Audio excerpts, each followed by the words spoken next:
In September 1849, Araminta, Ben, and Henry Ross attempted to escape from slavery in Dorchester County, Maryland. Soon after their escape, an announcement appeared in newspapers, offering as much as $100 for the capture and return of each to their owner. Ben and Henry had second thoughts about escaping and returned of their own accord with their reluctant sister. Araminta, known as Minty, had married in 1844, but even that couldn't save her when her owner died.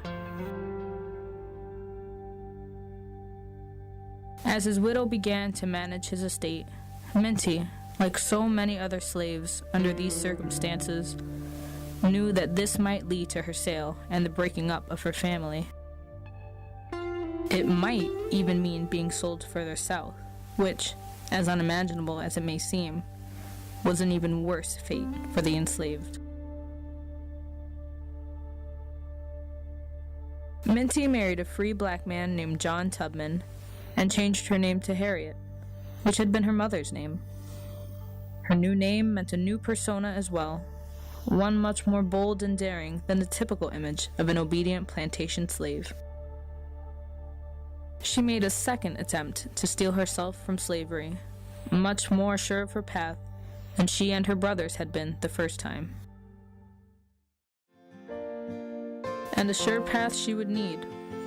Tubman freed herself, but returned to Maryland several times to free her family and others from bondage, each rescue an act of confident defiance.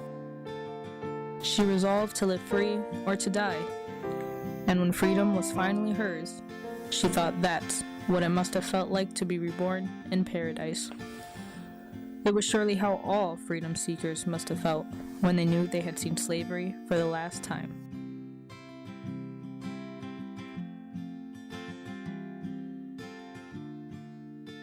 When I found I had crossed that line, I looked at my hands to see if I was the same person. There was such a glory over everything. The sun came up like gold through the trees and over the fields, and I felt like I was in heaven.